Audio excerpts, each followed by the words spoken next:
Hello friend, अगर आप भी दिल्ली पुलिस या बिहार पुलिस का परीक्षा देने वाले हैं तो इन सब प्रश्नों को आप लोग याद कर लीजिए। इन सब प्रश्नों से आपको काफ़ी फ़ायदा मिलेगा। तो चलिए पहला प्रश्न देखते हैं। पहला प्रश्न देखिए, जलियांवाला बाग हत्याकांड का प्रमुख कारण क्या था? अपना आंसर लगाइए आप लोग। तो इसका राइट आंसर हो जाएगा ऑप्शन नंबर ए, ये रॉलेट एक्ट इसका प्रमुख कारण था। याद रखिएगा। और कुछ महत्वपूर्ण पॉइंट है वो भी देख लीजिए कि रॉलेट एक्ट 1919 में लाया गया था। इस एक्ट को ब्लैक एक्ट के रूप में भी जाना जाता है। इस एक्ट का विरोध करने के लिए भारत की जनता जलियांवाला बाग में एकत्रित हुए थे। उसी समय जनरल डायर ने गोलियां चलवा दी। ठीक है फ्रेंड, तो ये महत्वपूर्ण पॉइंट है, याद रखिएगा कि रॉलेट एक्ट कब आया था तो 1919 में आया था। इसे ब्लैक एक्ट के नाम से भी जाना जाता है या काला कानून के नाम से भी इसे जाना जाता है। ठीक है, याद रखिएगा। और गोलियां किसने चलवाई थी तो ये जनरल डायर ने चलवाई थी। ठीक है फ्रेंड, तो ये 3-4 पॉइंट बहुत ही महत्वपूर्ण बनते हैं। तो आप लोग याद कर लीजिएगा कि अगर इससे संबंधित प्रश्न कहीं से पूछे आपसे तो आप लोग आसानी से कर जाइएगा। ठीक है, चलिए प्रश्न नंबर 2 देखिए, निम्नलिखित में से किसने वाराणसी में सेंट्रल हिंदू कॉलेज की स्थापना की थी? तो इसका राइट आंसर बताइए, इसका राइट आंसर क्या होगा? तो इसका राइट आंसर होगा option number C, Annie Besant ने की थी। ठीक है फ्रेंड, और कुछ महत्वपूर्ण पॉइंट और भी देख लीजिए। एनी बेसेंट ने 1898 में वाराणसी में सेंट्रल हिंदू कॉलेज की स्थापना की थी। बाद में इसका नाम बदलकर हिंदू विश्वविद्यालय कर दिया गया था। ठीक है, बाद में इसका नाम क्या कर दिया गया? हिंदू विश्वविद्यालय। क्लियर फ्रेंड, देखिए पहले ये सेंट्रल हिंदू कॉलेज था। ठीक है, बाद में इसे मदन मोहन मालवीय द्वारा हिंदू विश्वविद्यालय में बदल दिया गया। ठीक है फ्रेंड, अगर आपसे प्रश्न में पूछे सेंट्रल हिंदू कॉलेज की स्थापना किसने की थी तो आप लोग याद रखिएगा एनी बेसेंट ने की थी। अगर यहाँ पर पूछे आपसे कि बनारसी हिंदू विश्वविद्यालय पूछे कि हिंदू विश्वविद्यालय की स्थापना किसने की थी तो आप लोग हमेशा याद रखिएगा ये मदन मोहन मालवीय ने की थी, बनारस हिंदू विश्वविद्यालय की स्थापना। ठीक है फ्रेंड, तो ये दोनों पॉइंट याद रखिएगा। ठीक है, आपको एग्जाम में दिक्कत नहीं होगा। ठीक है फ्रेंड, कि सेंट्रल हिंदू कॉलेज की पूछे तो एनी बेसेंट ने स्थापना की थी, अगर हिंदू विश्वविद्यालय की स्थापना पूछे तो ये मदन मोहन मालवीय ने की थी। ठीक है फ्रेंड, मैंने आपको एकदम सरलता से समझाने की कोशिश की है, उम्मीद है आप लोगों को समझ में आ गया होगा। चलिए प्रश्न नंबर 3 देखिए, लैंप की बत्ती में तेल ऊपर चढ़ता है क्योंकि? किस कारण से लैंप की बत्ती में तेल है ऊपर चढ़ता है? तो इसका राइट आंसर हो जाएगा ऑप्शन नंबर डी, कोशिकीय क्रिया परिघटना के कारण लैंप की बत्ती में जो तेल है ऊपर चढ़ता है। तो इसका right answer option number D हो जाएगा। चलिए नेक्स्ट प्रश्न देखिए, प्रश्न नंबर 4 है, निम्नलिखित में से किसमें निम्न तापी इंजनों का प्रयोग किया जाता है? तो बताइए किसमें किया जाता है निम्न तापी इंजनों का प्रयोग? तो इसका राइट आंसर होगा ऑप्शन नंबर सी, ये रॉकेट में किया जाता है। याद रखिएगा किसमें? रॉकेट में। चलिए प्रश्न नंबर 5 देखिए, भारत के राष्ट्रीय गीत वंदे मातरम को किस उपन्यास से लिया गया है? तो फटाफट अपना आंसर बताइए कि किस उपन्यास से लिया गया है? तो इसका राइट आंसर होगा ऑप्शन नंबर ए, ये आनंद मठ से लिया गया है। ठीक है, याद रखिएगा आनंद मठ से लिया गया है। और कुछ महत्वपूर्ण पॉइंट है अभी देख लीजिए। आनंद मठ उपन्यास की रचयिता यह श्री बंकिम चंद्र चट्टोपाध्याय है। उन्होंने वंदे मातरम भारत की प्रशंसा में लिखा था। ठीक है फ्रेंड, तो वो जो इसके रचयिता हैं आनंद मठ के, ये कौन है? बंकिम चंद्र चट्टोपाध्याय। ठीक है, इसके रचयिता हैं और इन्होंने वंदे मातरम भारत माता की प्रशंसा में लिखा था। ठीक है, तो ये पॉइंट बहुत महत्वपूर्ण है, याद रखिएगा इसके रचयिता के बारे में। ठीक है, चलिए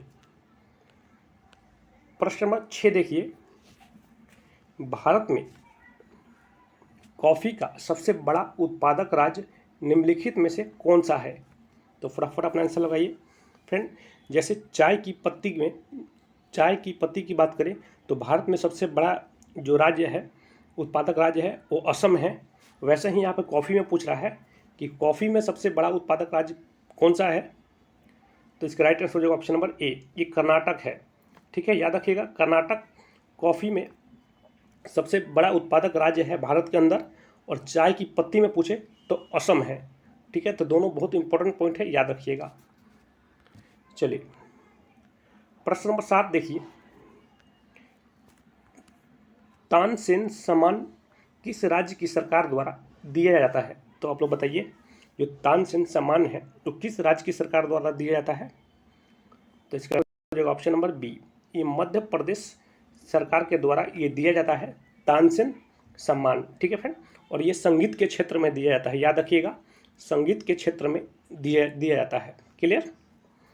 चलिए प्रश्न नंबर 8 देखिए, निम्नलिखित में से किस प्रकार की चट्टानों में जीवाश्म पाए जाते हैं?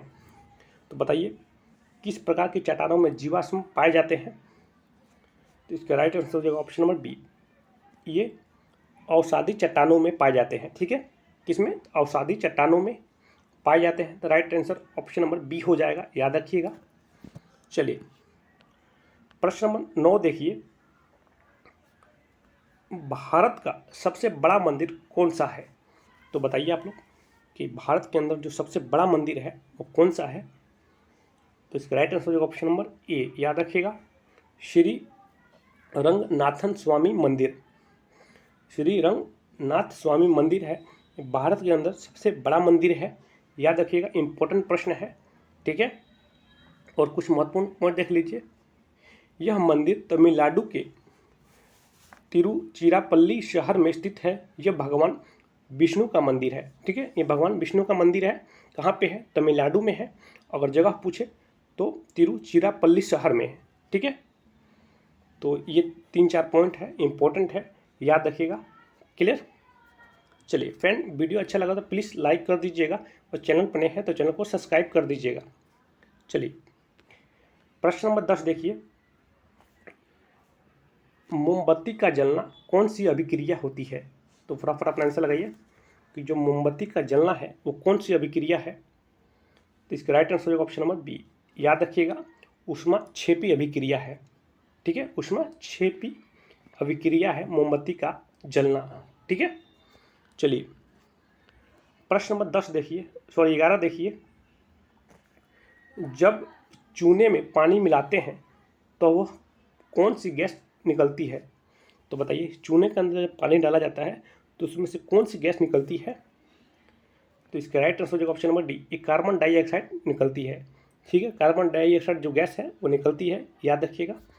चलिए प्रश्न नंबर 12 देखिए, भारत की किस चट्टान श्रृंखला को खनिजों का भंडार कहा जाता है? तो बताइए कि भारत की किस चट्टान श्रृंखला को खनिजों का भंडार कहा जाता है? तो फटाफट अपना आंसर लगाइए। तो इसका राइट आंसर होगा ऑप्शन नंबर बी, घरवाड़ श्रृंखला को कहा जाता है खनिजों का भंडार, ठीक है। कौन सी श्रृंखला को? तो घरवाड़ श्रृंखला को। तो ऑप्शन नंबर बी एकदम राइट आंसर है, याद रखिएगा। चलिए प्रश्न नंबर 13 देखिए, भारतीय क्रिकेटर में पहला टेस्ट सेंचुरी कौन था? भारतीय क्रिकेटर में पहला टेस्ट सेंचुरियन कौन था? तो वेरी वेरी इंपॉर्टेंट प्रश्न है, खेल से संबंधित प्रश्न है, बहुत ही ज़्यादा महत्वपूर्ण है फ्रेंड। अब बात कर रहे हैं पहला सेंचुरियन, यानी कि पहला शतक मारने वाला टेस्ट मैच में प्लेयर कौन सा था? तो फटाफट अपना आंसर लगाइए। तो इसका राइट आंसर होगा ऑप्शन नंबर सी, लाला अमरनाथ, ठीक है। टेस्ट मैच में पहला सेंचुरी मारने वाला, शतक मारने वाले प्लेयर थे लाला अमरनाथ। इन्होंने कब मारा था, किसके खिलाफ मारा था? तो याद रखिएगा, इन्होंने इंग्लैंड के खिलाफ मारा था, ठीक है। इंग्लैंड के खिलाफ पहला जो सेंचुरी मारा था टेस्ट मैच में, तो इन्होंने इंग्लैंड के खिलाफ मारा था, ठीक है। और कब मारा था? तो ये भी डेट याद रख लीजिए, 1933 में मारा था, ठीक है। 1933 में इन्होंने मारा था। तो दोनों पॉइंट बहुत इंपॉर्टेंट है, आप लोग याद रखिएगा, ठीक है। चलिए प्रश्न नंबर 14 देखिए, भारतीय पेट्रोलियम संस्थान निम्नलिखित में से कहाँ स्थित है? तो फटाफट अपना आंसर लगाइए।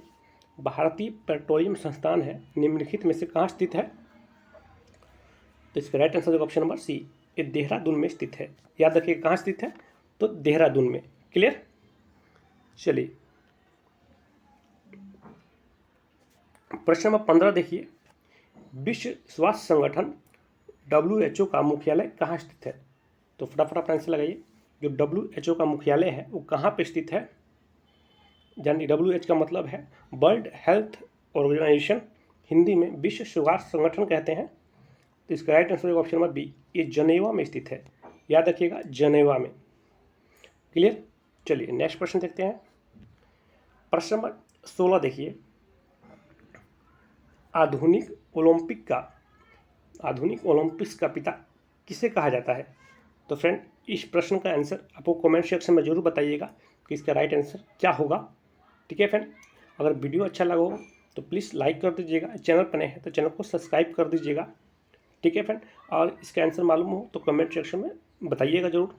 ठीक है।